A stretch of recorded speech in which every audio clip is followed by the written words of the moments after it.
What's up, y'all? Welcome back. Welcome back. Today, I have four book reviews. Let's get into it. Okay, let's just get started. What order do I want to do them in? I'll do them in the order that I finished them. Okay, so the first one we have is Zeal by Morgan Jerkins. This was my first book by Morgan Jerkins, but it will not be my last. It will not be my last. This was so good. It was so good. Everything that you've heard about this book online, the 5-star reviews you've heard and seen, they're accurate in my opinion. I thoroughly enjoyed this book. In this book, we have a multi-generational family saga that has interesting characters. It has a very exciting plot. It has a satisfying end and like the perfect merge between the dual timelines. This is a good book. Through these dual timelines, we get to see two families intertwined over generations and decades and decades. And it's just so good to see. Like most books that have dual timelines, I always find myself more drawn to one over the other.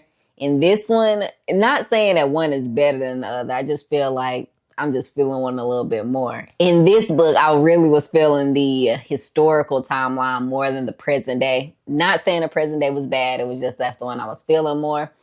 This book has themes of loss and resilience and redemption and heartbreak and undying love and dedication and growth and freedom and strength and just so many things in this book. Let me give you a quick synopsis of what it's about.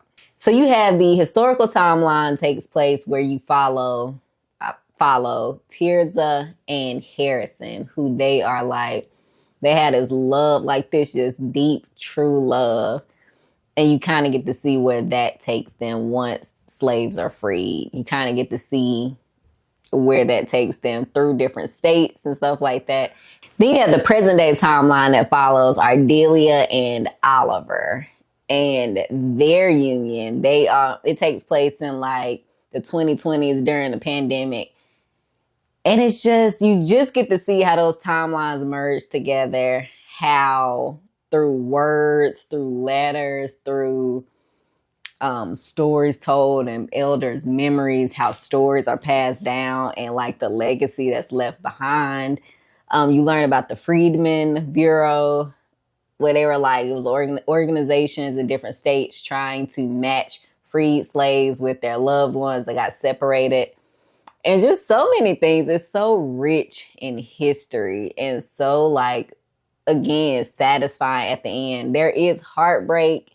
You get frustrated. You get, there's like I said, redemption. You get a point where it feels almost satisfying, some of the stuff that happens. And it's just such a good book. It's good. It was a good book. Thoroughly enjoyed it.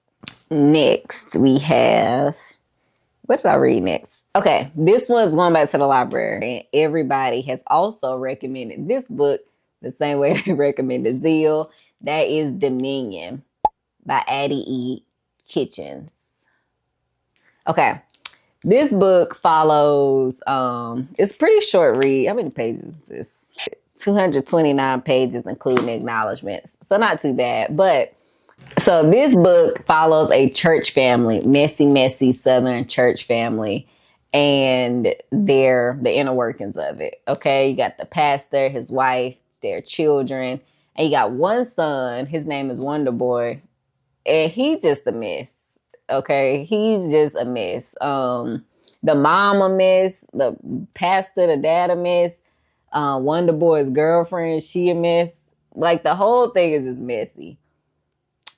But it was good. It was a quick read. It was I don't want to say it was fun. It was enjoyable to read. It was enjoyable. The subject matter was kind of, I don't even know the word for it. It wasn't grim. It was enjoyable to read. And yeah, you basically follow a mother is coming to terms over time with the family that she has. She got her own problems and she's coping with said problems. She's coping hard. She coping with her own problems as the first lady. And then she kind of gets to reclaim her power and identity and take some of that back. But then she's looking at the husband that she raised her kids with and like set up this life with, what that looks like, who he is for real, which she already knew. And then what impact that had on their kids. Who are her kids? Like, you got this one idea of who your children are, but then you got to face reality too. Like, is your perception aligned with reality? And that's what she had to face. She had to come to terms with seeing like this. She didn't see it because I feel like her kids have always been that.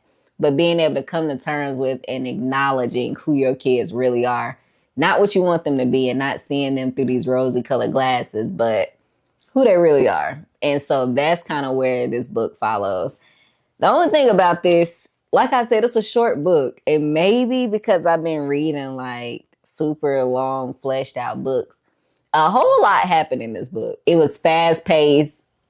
I mean, if you looking for something that keeps the action going, it never ended. It was a whole lot happening in this book.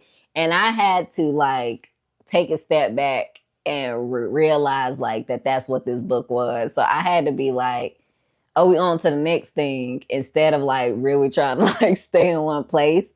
So it's fast paced if that's what you're looking for. It's a good book. It's her debut novel. I thought she did a really good job. I'm excited to see what else she writes. If you're looking for like that Southern church messy drama, it's the one.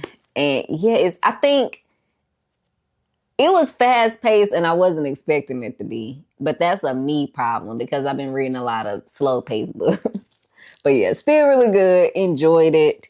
These are two that you will constantly see recommended for good reason. For good reason. These two right here, they were really good. Then I read Make Your Way Home, short stories by Carrie R. Moore. This was also recommended to me by Shelby in the book club.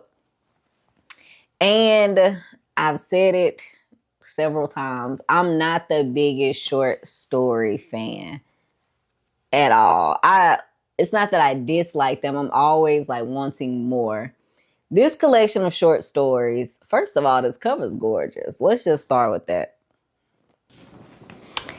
Beautiful. It is a collection of 11 short stories set in the United States South. These short stories were, I think what I like most about this collection were the characters. They were very interesting. Again, I wish they were like full-length novels, but the characters in this book were very, very interesting. Yes, the subject matter was interesting. You know, it had all the quintessential themes that you would expect from a novel set in the South: resilience, freedom, voice, class, race.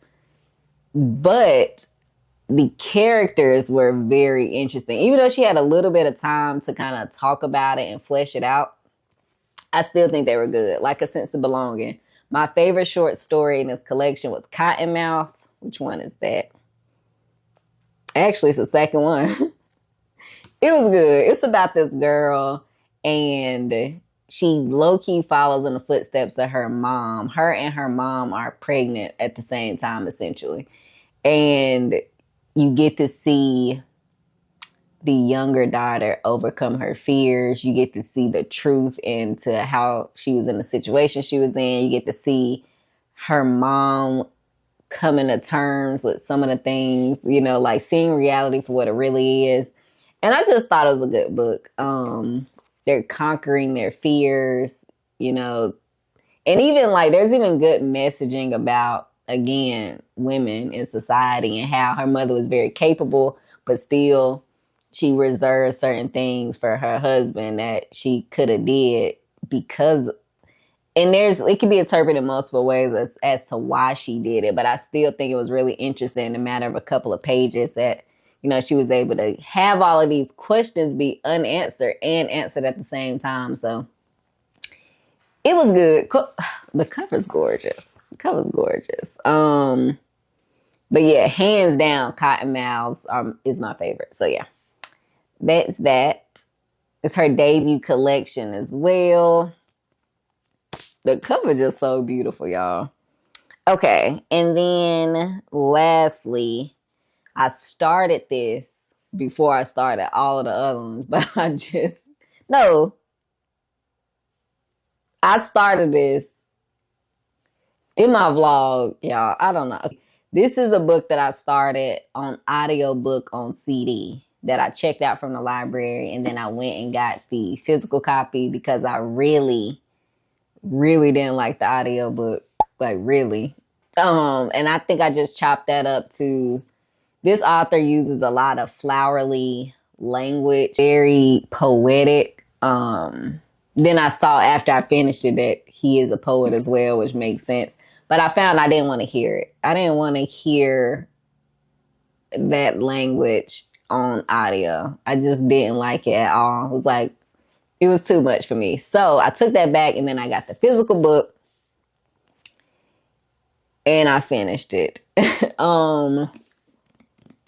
been trying to think for a couple of days how I actually feel about this book. On one hand,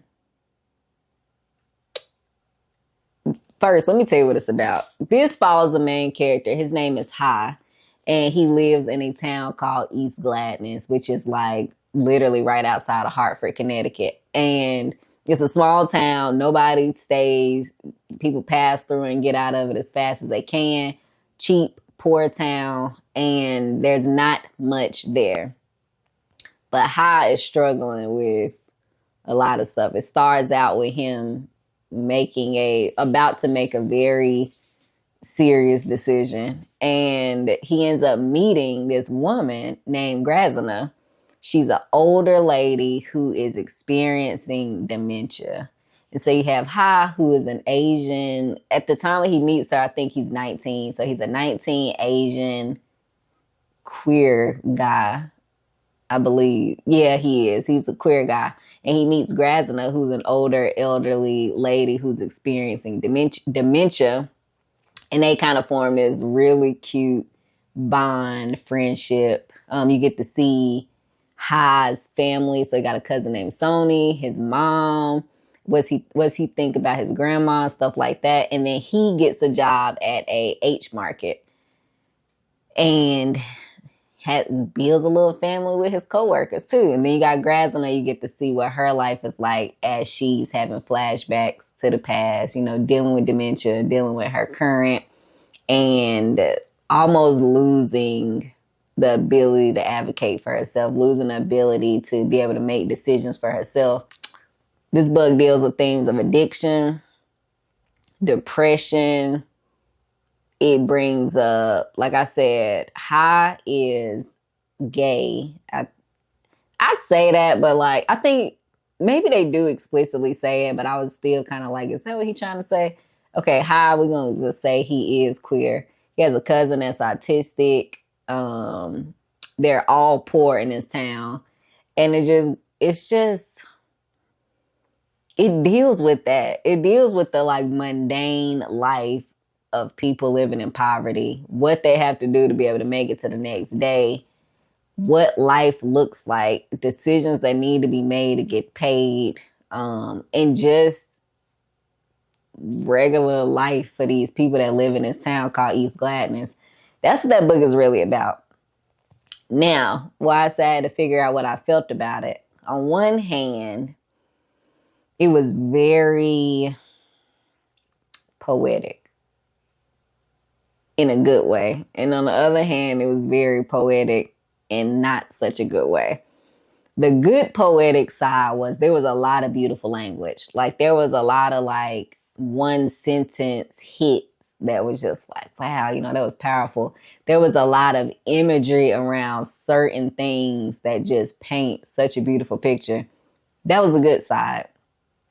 The use of language was great in most places.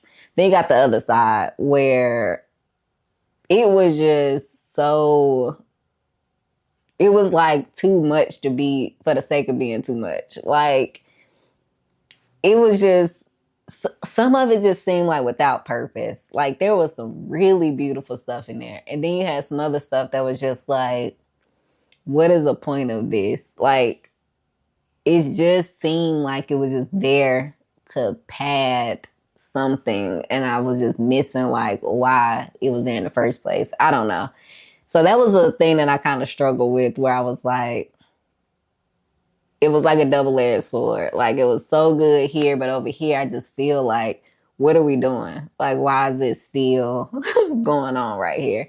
And then another thing that I thought was interesting. This could just be me, because I don't know how many people have like studied this in depth. But like I said, his cousin Sony, the main character's cousin's name is Sony, and he is on the spectrum. He's neurodivergent, and he has like a super obsession with the Civil War leaders.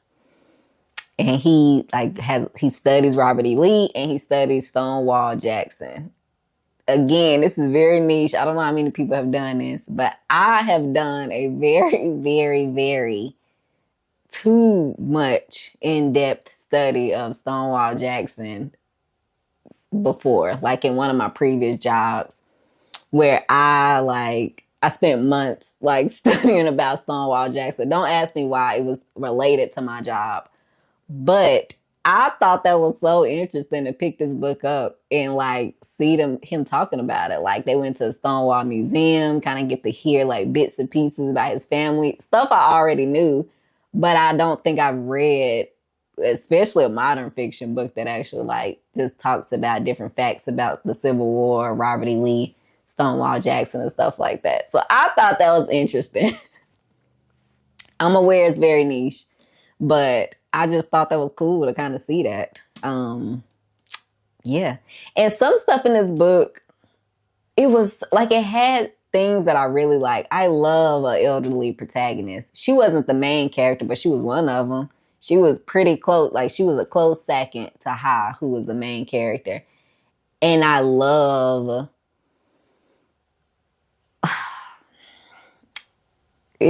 I don't really know how to say this. I loved Grazina and Ha's relationship, but there were times that just felt like I thought it was going somewhere. I don't even know where, just anywhere. I thought I was on this road, and then it just kind of got to this point where the road just ended.